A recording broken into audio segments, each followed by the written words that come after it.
आज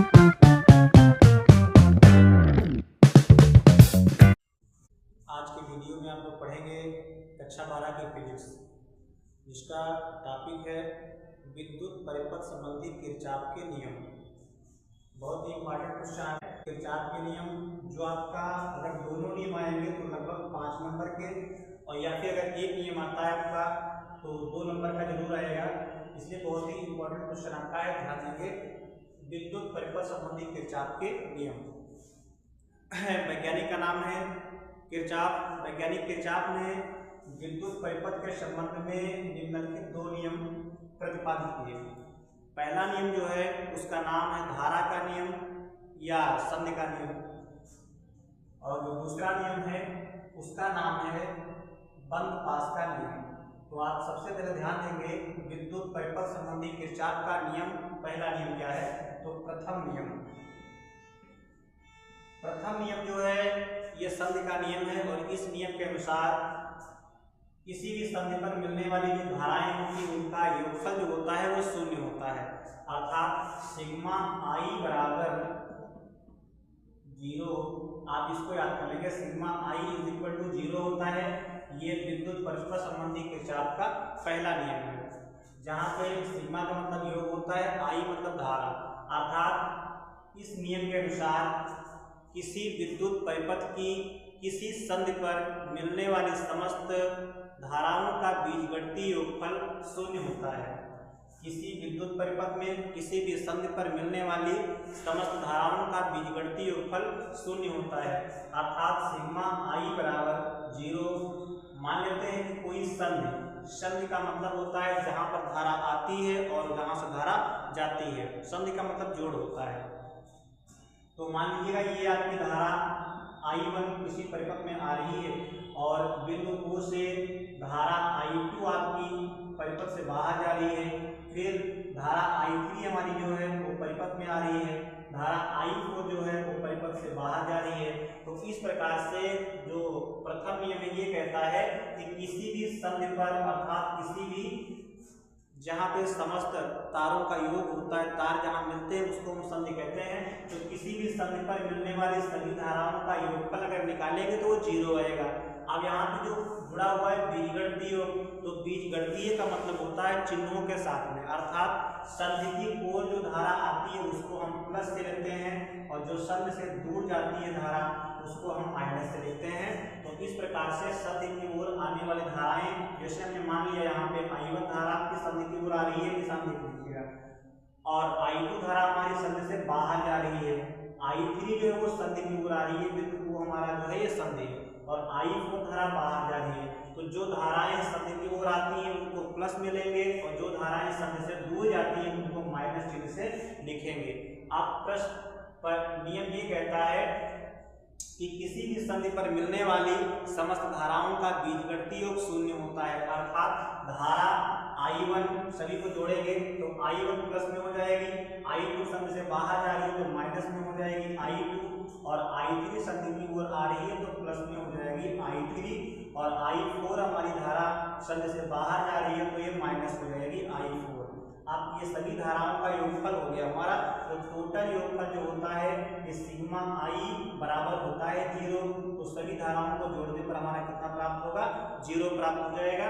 अब जो धाराएं प्लस वाली है वो एक तरफ कर लेंगे, जो माइनस वाली है वो एक तरफ कर लेंगे।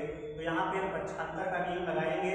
I1 धारा पॉजिटिव है, I3 धारा हमारी पॉजिटिव है, तो इसलिए इधर ही रखेंगे I1, और प्लस में I3 हो गया, इक्वल में I2 माइनस का है उधर जाएगा तो प्लस का हो जाएगा। I4 माइनस का है, पक्षांतर करेंगे तो प्लस का I4 हो जाएगा। तो इस प्रकार से I1 प्लस I3, और इधर आपका लिखा हुआ I2 प्लस I4। तो I1 प्लस I1 क्या है? संधि की ओर आने वाली धारा।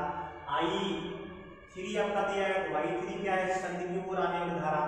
तो I1 प्लस I3 का मतलब है संधि की ओर आने वाली कुल धाराओं का योगफल, और बराबर होता है I2 प्लस I4। I2 क्या है? संधि से दूर जाने वाली धारा, और I4 क्या है? संधि से दूर जाने वाली धारा।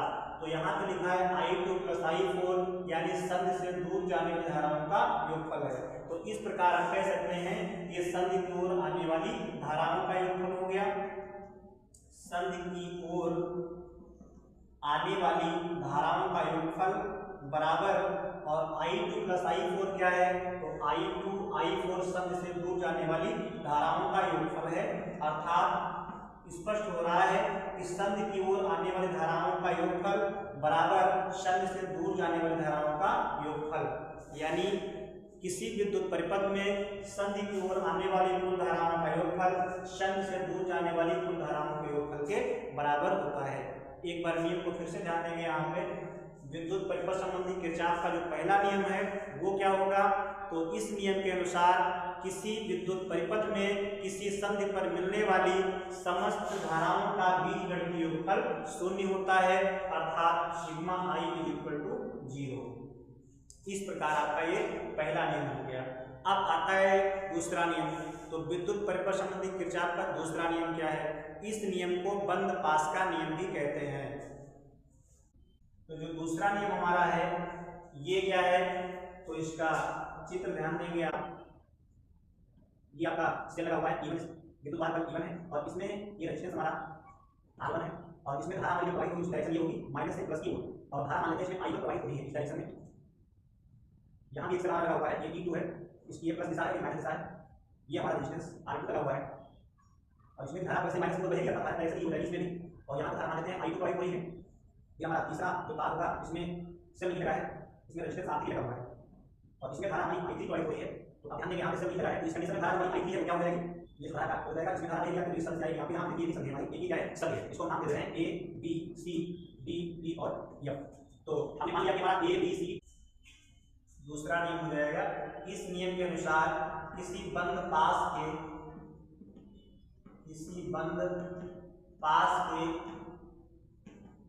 विभिन्न खंडों में बहने वाली धाराओं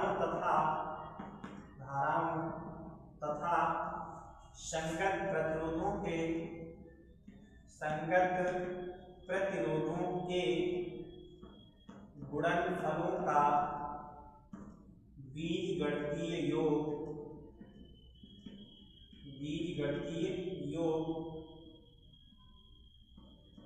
कुल विद्युत वाहक बलों के योगफल के बराबर होता है। बलों के योगफल के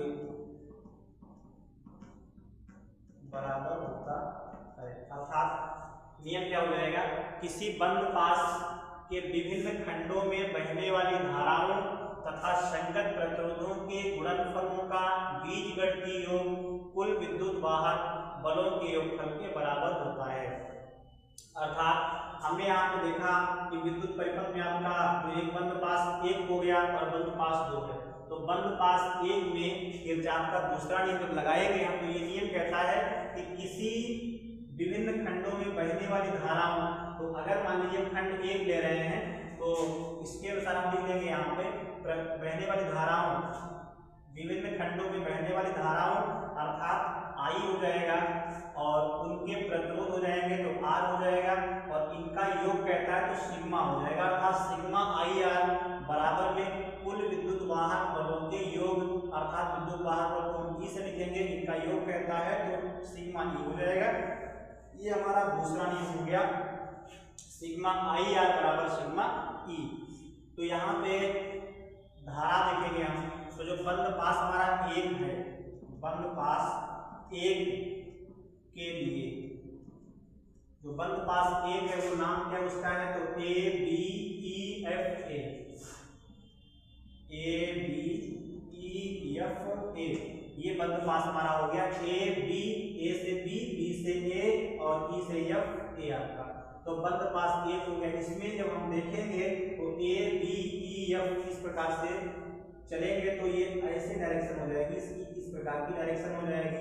तो इसमें हमें पता है I1 की डायरेक्शन ये वाली है, तो हम इधर को जब चलेंगे तो ये पॉजिटिव ले देंगे, अर्थात हमारा I1 का मान पॉजिटिव हो जाएगा, R1 का मान पॉजिटिव होगा। तो बंद पास 1 में तार फर्स्ट में जब देखेंगे तो I और R देखेंगे, तो I का मान है I1, R का मान है R1, तो इसलिए हमारा I1 हो जाएगा और गुणे में R1 हो जाएगा। इसके बाद जब आगे बढ़ेंगे तो इस तार में पूछेंगे, यहाँ पे धारा वही प्रवाहित हो रही है, फिर इसमें जो बढ़ेंगे तो हम इधर को जा रहे हैं, ये डायरेक्शन में घूमने की है। जब इधर को बढ़ेंगे और इसमें धारा बह रही इधर को, तो इसमें धारा नेगेटिव हो जाएगी, I2 का मान नेगेटिव हो जाएगा। तो यहाँ पे माइनस कर देंगे I2 और गुणे में प्रतिरोध जो इसका होगा संगत प्रतिरोध ये R2 हो जाएगा, तो यहाँ पे R2 हो जाएगा। अब इसके बाद जब बढ़ेंगे आगे तो फिर इसी में आ जाएंगे, इसका मतलब यहाँ पे धारा और प्रतिरोधों के गुणनफलों का योगफल हो गया हमारा, तो हम बराबर लगा देंगे। अब जो इस खंड में विद्युत वाहक बल है, तो एक E1 लगा है और E1 की डायरेक्शन इधर को ले लेते हैं, हम चलते भी इधर को है, जो हमने डायरेक्शन दिखाई है उसकी दिशा भी यही, इसलिए इसको पॉजिटिव ले लेंगे, तो बराबर में E1 हो जाएगा। और फिर जब यहाँ से आगे बढ़ेंगे, इस तरह बढ़ेंगे हम इधर को बढ़ते हैं और धारा इधर को बहती है, इसलिए यहाँ पे E2 जो होगा वो नेगेटिव हो जाएगा, तो माइनस में E2 हो जाएगा। थोड़ा इसको सरल करेंगे तो I1 R1 माइनस में I2 का गुणा R2 से हो जाएगा, यहाँ पे R2 होगा, तो I2 R2 हो जाएगा इक्वल में E1 माइनस E2। ये हमारी इक्वेशन फर्स्ट बन गई। इसी प्रकार जो हमारा बंद पास 2 होगा उसमें किरचॉफ का दूसरा नियम लागू करेंगे, तो बंद पास 2 के लिए, बंद पास 2 के लिए हमारा, तो बंद पास 2 का नाम क्या है, तो B C D E और B, ये बंद पास हो गया। इस बंद पास 2 में हम इस प्रकार से चलेंगे, ये डायरेक्शन में चलने की हो जाएगी, अर्थात इधर को जब हम चलेंगे तो धारा इधर को ही प्रवाहित हो रही है, क्योंकि माइनस से प्लस की ओर होती है, अर्थात I2 जो होगा इस तार में I2 धारा बह रही है और प्रतिरोध जो है वो R2 है, तो I2 का मान हम पॉजिटिव लेंगे, R2 का मान पॉजिटिव रहेगा। तो बंद पास जो 2 है इसमें धारा और संगत प्रतिरोध का गुणनफल कितना हो जाएगा, तो I2 हो जाएगा, गुणे में R2 हो जाएगा। जब यहाँ से आगे बढ़ेंगे तो इस तार में जब हम आ जाएंगे यहाँ से यहाँ तक, तो ये हमारी संधि है और इस संधि पर पहले धारा की यहाँ से निकलेगी I2 और ये धारा I1 आ रही थी, तो अब यहाँ पर दोनों धाराएं मिल जाएंगी, इसलिए जो अगला तार का ये वाला है इसमें धारा जो बहेगी वो I3 है, इसका मान I1 प्लस I2 के योगफल के बराबर होगा, क्योंकि दोनों धाराएं मिल जाएंगी तो दोनों धारा बहेगी यहाँ से। तो इस प्रकार से हम क्या लिखते हैं, I2 इस वाले तार में I2 संगत प्रतिरोध R2 हो गया, तो I2 गुणा R2 हो गया, फिर प्लस कर देंगे और जब आगे बढ़ करके इस तार में आएंगे तो इसमें सेल हमारा लगा ही नहीं है, इसलिए प्लस कर देंगे। धारा हमारी कौन सी है, I3 धारा है और गुणे में प्रतिरोध कितना यहाँ पे लगा है, R3 लगा है, तो R3 हो जाएगा बराबर में कुल विद्युत वाहक बलों का योगफल सिग्मा ही लिखेंगे। तो इसमें केवल E2 लगा है हमारा, नीचे कोई सेल नहीं है, तो E2 लिखेंगे हम, तो वो भी काहे का होगा, तो इधर को हम चल रहे हैं और धारा की दिशा भी माइनस से प्लस की ओर होती है, इसलिए ये प्लस का E2 रहेगा हमारा। यहाँ पे I3 का मान हम रख देंगे ये वाला, तो I2 R2 प्लस में I3 के स्थान पे कितना हो जाएगा, I1 प्लस I2 हो जाएगा, तो I1 प्लस I2 हो जाएगा और इनटू हमारा R3 हो जाएगा इक्वल में E2 हो जाएगा। ये इक्वेशन हमारी सेकंड होगी। इस प्रकार से किरचॉफ का जो दूसरा नियम हमारा है वो फर्स्ट पास में I1 R1 minus I2 R2 is equal to E1 minus E2 हो जाएगा, और सेकंड पार्ट जो हमारा है दूसरा वाला पास दिया, दूसरे पास के लिए I2 R2 plus I1 plus I2 into R3 बराबर E2 हो जाएगा।